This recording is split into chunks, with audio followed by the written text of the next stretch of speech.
નવસારી જિલ્લા ભાજપની મુશ્કેલીમાં વધારો. જલાલપોર તાલુકા સંગઠનના હોદ્દેદારોના રાજીનામાનો દોર યથાવત.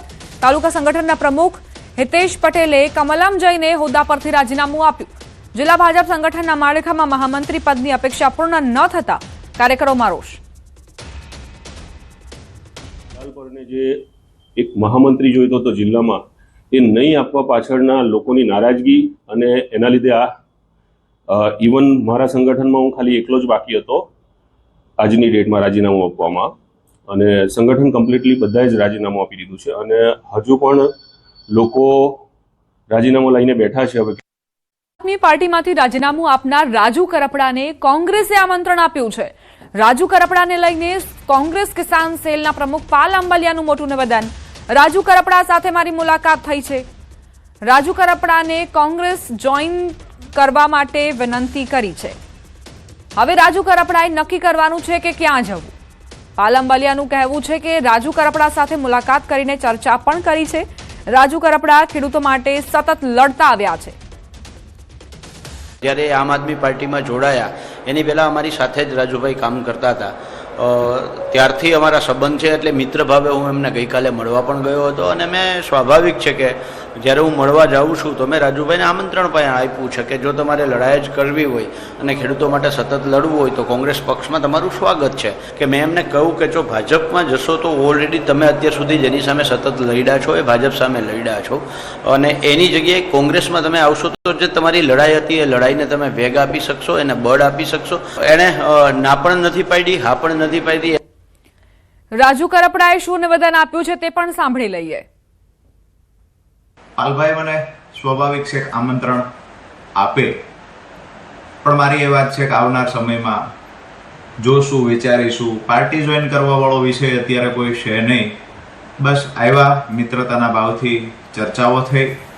આવનાર સમયમાં જે ટૂંક સમયમાં અમે એક ખેડૂત મિટિંગનું આયોજન કરીએ છીએ. અને શિવરાત્રિમાં એમ જોવા જઈએ તો શિવની પૂજા થતી હોય છે, પરંતુ નર્મદા જિલ્લાના દેવમોગરા ખાતે ગામે આવેલું છે જ્યાં પાંડોરી માતા છે. આ પાંડોરી માતાનું શિવરાત્રિના દિવસે શક્તિની પૂજા કરવામાં આવે છે. ખાસ વાત કરીએ તો તમે જોઈ શકો છો તેમ કે 4 રાજ્યના જે આદિવાસી વિસ્તારના લોકો છે જેમની આ જે દેવમોગરા માતા છે, જે પાંડોરી માતા જે છે એ પાંડોરી માતાના દર્શન કરી અને ધન્યતા અનુભવે છે. ખાસ વાત કરીએ તો મહારાષ્ટ્ર, મધ્યપ્રદેશ, ગુજરાત અને રાજસ્થાનના લોકો આદિવાસીઓ અહીં આવે છે, પોતાની આકરી બાધાઓ અહીં પૂરી કરે છે. ખાસ જોવા જઈએ તો દેવી દેવતાઓના મંદિર હોય છે, ત્યાં પ્રસાદી રૂપે આમ તો મીઠાઈ ચડાવવામાં આવે છે, નાળિયેર ચડાવવામાં આવે છે, પરંતુ આ જે મા પાંડોરી માતાનું મંદિર છે જ્યાં દેશી દારૂ, મરઘા અને બકરા પણ ચડાવવામાં આવે છે. એ કહી શકાય કે જે પોતાના ખેતરમાં પહેલું ધાન્ય એટલે કે જે અનાજ ઉગેલું હોય છે એ ઉગેલા અનાજને અહીં અર્પણ કરે છે. ત્યારબાદ પોતાનું અનાજ છે એ કાપે છે અને ઘરમાં ભરે છે. એટલે જે એનો ભંડાર છે એ ભંડાર કદી ખૂટતો નથી. કહી શકાય કે જે મા નર્મદામાં આવેલા જે પાંડોરી માતાનું મંદિર છે એ આસ્થા અને શ્રદ્ધાનું એક કેન્દ્ર મોટું બની રહ્યું છે. દીપક પટેલ, ન્યૂઝ 18 ગુજરાતી, નર્મદા. તો આ તરફ વલસાડમાં શિવરાત્રી મહોત્સવને લઈ ભારે ઉત્સાહનો માહોલ છે. ધરમપુરમાં મહાશિવરાત્રી નિમિત્તે શ્રદ્ધા અને આસ્થાનો સંગમ રચાયો છે. વાંકલ ગામે બટુક મહારાજ દ્વારા 31 લાખ રુદ્રાક્ષમાંથી બનેલા 31 ફૂટ ઊંચા મહાકાય શિવલિંગની સ્થાપના કરાઈ છે. પ્રત્યેક રુદ્રાક્ષ સ્વયં શિવલિંગ સ્વરૂપ છે. અહીંયા 31 લાખ રુદ્રાક્ષના 31 ફૂટ ઊંચા, 16 ફૂટ પહોળા એવા દિવ્ય, ભવ્ય, અતિ ભવ્ય રુદ્રાક્ષ શિવલિંગનું નિર્માણ થયું છે. દર્શનાત, સ્પર્શાત અને જાપ્યાત. રુદ્રાક્ષ બોટનિકલ એટલે વનસ્પતિજન્ય છે. શિવરાત્રીના રોજ નર્મદાના દેવમોગરામાં માતાજીના મંદિરે ભવ્ય મેળો યોજાશે. આ મેળામાં શિવની નહીં, શક્તિની ઉપાસના, આરાધના થાય છે. 5 દિવસના આ મેળામાં ગુજરાત, મહારાષ્ટ્ર, મધ્યપ્રદેશ અને રાજસ્થાનથી આદિવાસીઓ આવે છે અને કુળદેવી પાંડોરી માતાજીને નમન કરે છે. આ મેળામાં આદિવાસી સંસ્કૃતિના અનોખા દર્શન થાય છે.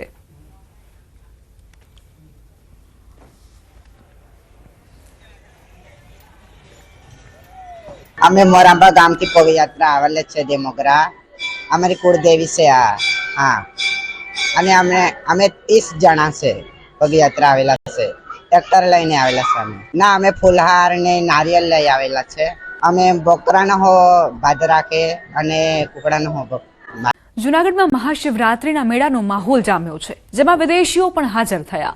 નેધરલેન્ડથી શિવરાત્રીનો મેળો માણવા આવ્યા છે. ગિરનારની તપોભૂમિમાં આવીને તેમને આધ્યાત્મિક તાકાત મળે છે. આવો અનુભવ તેમણે શેર કર્યો. સાથે જ એમણે કહ્યું કે પોતાના દેશમાં જઈને અહીંના મેળાની વાતો કરીશ અને લોકોને અહીં આવવા પ્રેરણા પણ આપીશ. I especially came for the Mela, and we've also visited Palitana and Jew and Somnath, and now we are here. જૂનાગઢમાં મહાશિવરાત્રી મેળાના ચોથા દિવસે ઉમટ્યું માનવ મહેરામણ. 7 લાખથી વધુ શ્રદ્ધાળુઓ ભવનાથ તળેટીમાં ઉમટ્યા છે. આવતીકાલે મેળાના અંતિમ દિવસે શ્રદ્ધાળુઓનો ભારે ધસારો રહેશે. અગાઉ શ્રદ્ધાળુઓનો અવિરત પ્રવાહ જોવા મળ્યો. ભવનાથ તરફ શ્રદ્ધાળુઓની આવક હજુ પણ યથાવત છે. પોલીસ અને તંત્ર શ્રદ્ધાળુઓની વ્યવસ્થામાં સતત ખડે પગે. મહાશિવરાત્રીના મેળાના આકાશી દ્રશ્યો આપ જુઓ. લોકમેળાની ભવ્યતા આ આકાશી દ્રશ્યો આપી રહ્યા છે. ભવનાથમાં શિવરાત્રી અગાઉ લોકોનું ઘોડાપુર અને તે વચ્ચે હર હર મહાદેવનો નાદ તમે સાંભળવા મળશે. બાદમાં સામાન્ય બાબતમાં યુવક પર જીવલેણ હુમલાની ઘટના. બાપુનગરમાં 137 છેલ્લા બસ સ્ટેન્ડ પાસેની ઘટના. અહીં સિગરેટ કેમ પીવે છે કહીને બોલાચાલી કરી ઝઘડો કર્યો. 2 યુવકોએ છરીના ઘા મારી ગાડીમાં તોડફોડ કરી. શિવ ઉર્ફે લલ્લુ રાજપૂત અને દેવ રાજપૂત વિરુદ્ધ ફરિયાદ નોંધાઈ. પોલીસે બંને આરોપીની ધરપકડ કરી છે. આરોપી સામે અગાઉ પણ કેસ નોંધાયેલા છે. હાલ પોલીસે બંનેની ધરપકડ કરી વધુ કાર્યવાહી શરૂ કરી છે.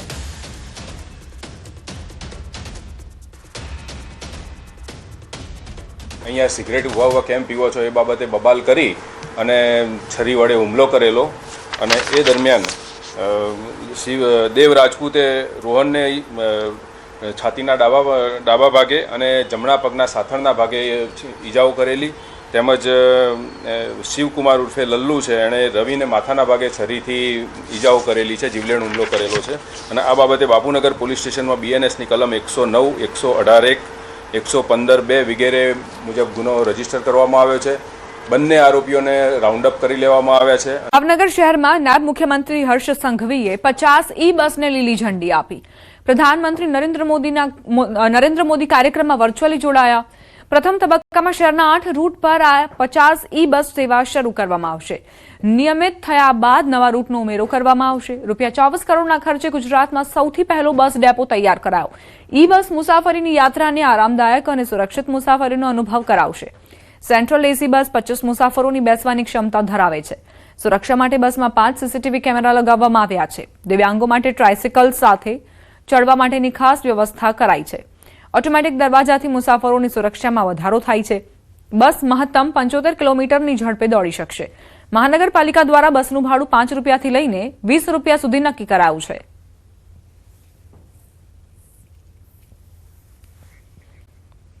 આજના નરોડામાં નશાના કાળા કારોબારનો પર્દાફાશ થયો.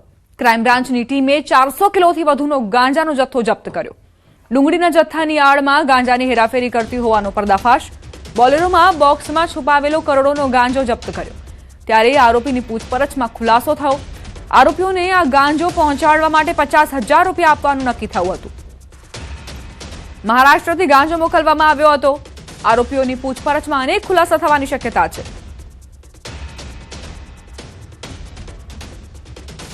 નરોડામાં ક્રાઇમ બ્રાન્ચે આ કાર્યવાહી કરી છે. મહારાષ્ટ્રથી ગાંજાનો જથ્થો લવાતો હતો. 400 કિલોથી વધુનો આ ગાંજાનો જથ્થો તપાસ દરમિયાન મળી આવ્યો છે અને મહારાષ્ટ્રના 2 આરોપીની પણ ધરપકડ કરવામાં આવી છે. આ જે ભેજાબાજો હતા તેઓ ડુંગળીના બોક્સમાં ગાંજાનો જથ્થો લાવ્યા હતા. ડુંગળીના ઓથા હેઠળ છુપાયેલો 406 કિલો અને 350 ગ્રામ ગાંજાનો ગેરકાયદેસર જથ્થો કબજે કરેલો છે. આ વાહન સાથે 2 આરોપી જે સાથે એક વાહન ચાલક છે અને સાથેનો છે, એ બંને વ્યક્તિઓની ધરપકડ કરવામાં આવેલી છે. શહેરમાં જાહેર રોડ પર ચેઇન સ્નેચિંગ કરવું 2 ચેઇન સ્નેચરોને ભારે પડ્યું. ચેઇન સ્નેચિંગ કરતા એક ચેઇન સ્નેચર રોડ પર પટકાયો. બાઇક પર આવેલા 2 ચેઇન સ્નેચરોએ માનસી સર્કલ નજીક પસાર થઈ રહેલા મહિલાના ગળામાંથી ચેઇન સ્નેચિંગ કરવાનો પ્રયાસ કર્યો હતો. જોકે આ દરમિયાન મહિલા રોડ પર પટકાયા હતા. સાથે સાથે એક ચેઇન સ્નેચર પણ રોડ પર પટકાયો. બનાવ બાદ બૂમાબૂમ થતા આસપાસના લોકો એકઠા થયા અને આરોપીને ઝડપીને પોલીસને હવાલે કર્યો. આરોપીને પૂછપરછ દરમિયાન તેની સાથે રહેલા આરોપીનું નામ સામે આવતા વસ્ત્રાપુર પોલીસે હાર્દિક ચૌહાણ નામના આરોપીને પણ ઝડપી લીધો. આ બંને આરોપીઓ બહેરામપુરાના રહેવાસી હોવાનું સામે આવ્યું અને બંનેની વિરુદ્ધ અગાઉ પણ બે ચેઇન સ્નેચિંગના ગુના નોંધાઈ ચૂક્યા છે. પોલીસ પૂછપરછમાં સામે આવ્યું કે આરોપીઓને જ્યારે પણ પૈસાની જરૂરિયાત પડે ત્યારે તેઓ ચેઇન સ્નેચિંગના બનાવને અંજામ આપતા હતા. પિયુષભાઈ ચૌહાણ બંને રહે બહેરામપુરા અને બંનેનું જે આ ચેઇન સ્નેચિંગ કરવાનું કારણ છે એ કે પૈસાની બંનેને જરૂરિયાત હોય જેથી એણે આ ગુનો કરેલ છે. પૈસાની જરૂરિયાતને લીધે આ બનાવ બનેલ છે અને નશો કરે છે કે એ બાબતે હાલમાં તપાસ ચાલુ છે. રખડતા શ્વાનના સર્વે મામલે શિક્ષણ વિભાગ ઢાંક પીછોડા કરતા હોવાના આરોપ.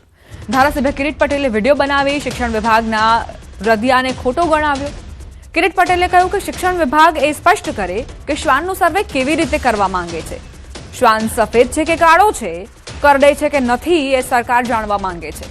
પરિપત્રથી શિક્ષણ વિભાગ ફસાયો છે એટલે ખોટી સ્પષ્ટતા કરે છે.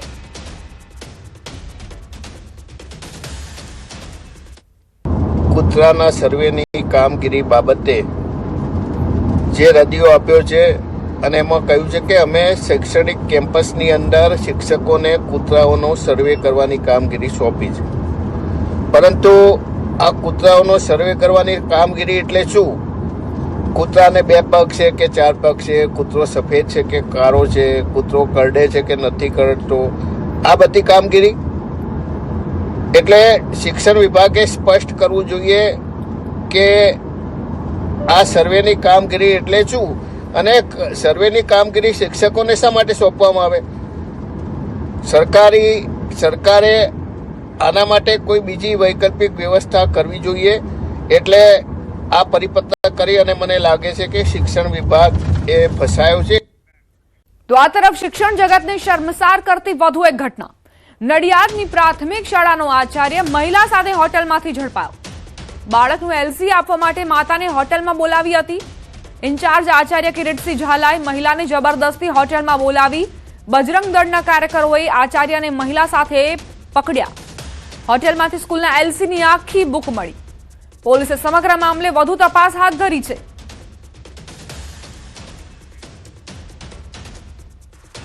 એલસી લેવાનું બાકી હોય સ્કૂલમાં ગયેલા ત્યારે ઇન્ચાર્જ પ્રિન્સિપાલ દ્વારા એવી માગણી કરવામાં આવેલી કે તમારે જો એલસી જોઈતું હોય તો એકાંતમાં 3 વખત મળવું પડશે. ત્યારબાદ ગઈકાલે હાથીજણ સર્કલ પાસે હોટલ રોયલ ઇનમાં બોલાવવામાં આવેલા અને તે દરમિયાન એમના ભાણેજ દ્વારા કંટ્રોલમાં કોલ કરી અત્રે લાવી એમની કાયદેસરની ફરિયાદ લેવામાં આવેલ છે.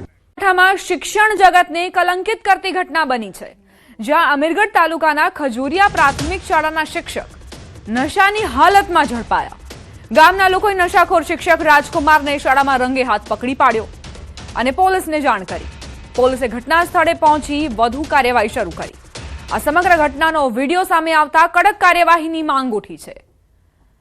શિક્ષાના ધામમાં જ્યાં વિદ્યાર્થીઓ ભવિષ્યના ઘડતર માટે આવતા હોય છે, ભણવા માટે આવતા હોય છે અને શિક્ષક જે માતા પિતા પહેલા તેમનું સ્થાન શિક્ષકનું સ્થાન આવે છે, કારણ કે ભવિષ્યના ઘડતરમાં શિક્ષકનો સિંહ ફાળો હોય છે. એવામાં આ શિક્ષણ જગતને કલંકિત કરતી ઘટના બનાસકાંઠાથી સામે આવી. અમીરગઢ તાલુકાના ખજુરિયા પ્રાથમિક શાળાની અંદર આ શિક્ષક મળી આવે છે અને નશાની હાલતમાં આ શિક્ષક નશામાં ચૂર જોવા મળ્યો છે. ગામના લોકોએ નશાખોર શિક્ષકને રંગે હાથ ઝડપ્યો. પોલીસને પણ જાણકારી આપવામાં આવી. સવાલ અહીં એ કે આ શિક્ષકે ક્યાંથી દારૂનું સેવન કર્યું, ક્યાંથી આ માદક પદાર્થો લાવ્યો.